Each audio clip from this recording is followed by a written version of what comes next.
मोती आला आणि आमच्या काळ्या गाईला पाडी झाली. त्यापूर्वी त्या गाईला प्रत्येक वेळी घोरा झाला होता. त्यामुळे हा शुभ शकून आईच्या मते मोतीनेच घडवला होता आणि वडिलांना तर मोतीचा फारच लळा लागला. थोड्याच दिवसात मोती आमच्याशी घरातील मोठी माणसे वागत तसा वागू लागला. खरं तर त्याला आम्ही पोरांनीच लहानाचा मोठा केला होता, पण ते तो विसरला होता. आमच्या लपालपीत अबुधाबीच्या खेळात बुडू होण्याचे त्याने नाकारले. त्याची बैठक पडवीत आमच्या वडिलांच्या समोर असे. वडील माच्यावर बसलेले असले की जणू काही त्यांच्यावर संरक्षणाचा पहारा करण्यासाठी जागरूकपणे त्यांच्या पायांशी बसून राहायचा. त्यांनी मोत्या उठ म्हटले की कान फडफडवीत उठायचा.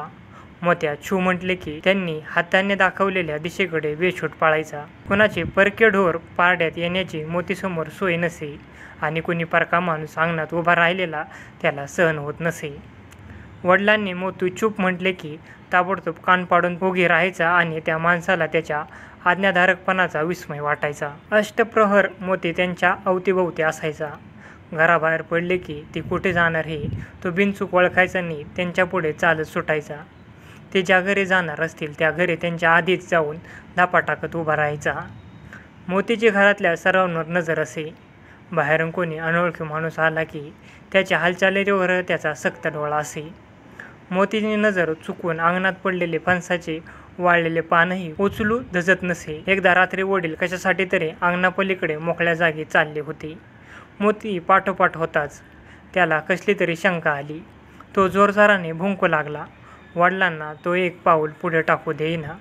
भुंकत तो अंगणापलीकडच्या फणसाच्या बुंद्यापर्यंत जाईने पुन्हा मागे वडिलांपाशी येऊन भुंके. आपल्या भाषेत काहीतरी सांगू लागे. वडिलांनी त्याच्या मनातले ओळखले.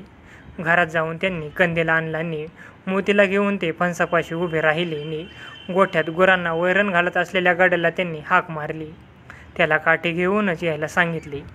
गडी काठी घेऊन आला. फणसाच्या बुंद्यापाशी एक भला मोठा अजगर आपले बेडकासारखे दिसणारे डोके पवित्र्यात उभारून तयार राहिला होता. कंदिलाला दिपून गेल्यामुळे त्याची हालचाल होत नव्हती.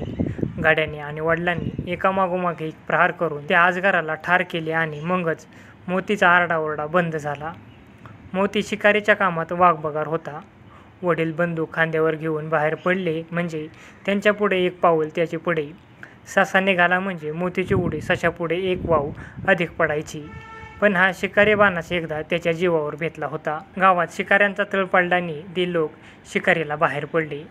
कधी परक्या माणसांबरोबर बाहेर न जाणारा मोती त्या दिवशी नेमका त्यांच्याबरोबर रानात शिरला.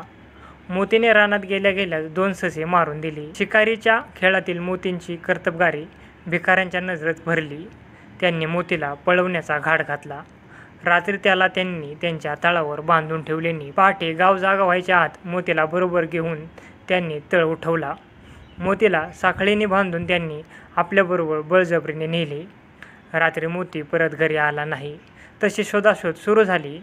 घरातले एखादे माणूसच घरी परतू नये तसे वाटून सगळीकडे चौकशी सुरू झाली. मोतीला गावाबाहेर भिकाऱ्यांनी डांबून ठेवले असेल ही शंकाच कुणाला आली नाही. त्या रात्री कुणी जेवले नाही.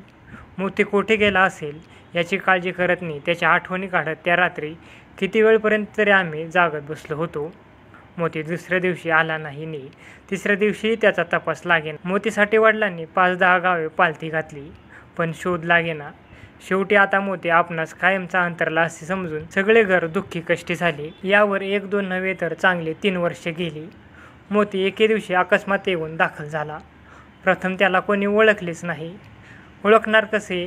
त्याचे कान छाटले होते, शेपटी छाटली होती, पाठीवर लोखंडे तापवून डागल्याच्या काळाकुट्ट खुणा होत्या. त्याचा पूर्वीचा सारा दिमाग पार नाहीसा झाला होता. दुष्काळातून तोंड घेऊन आलेल्या एखाद्या जनावरासारखे तो हडकलेला कुत्रा आमच्या घरात ओळखीच्या माणसासारखा शिरलेला पाहून सर्वांना आश्चर्य वाटले.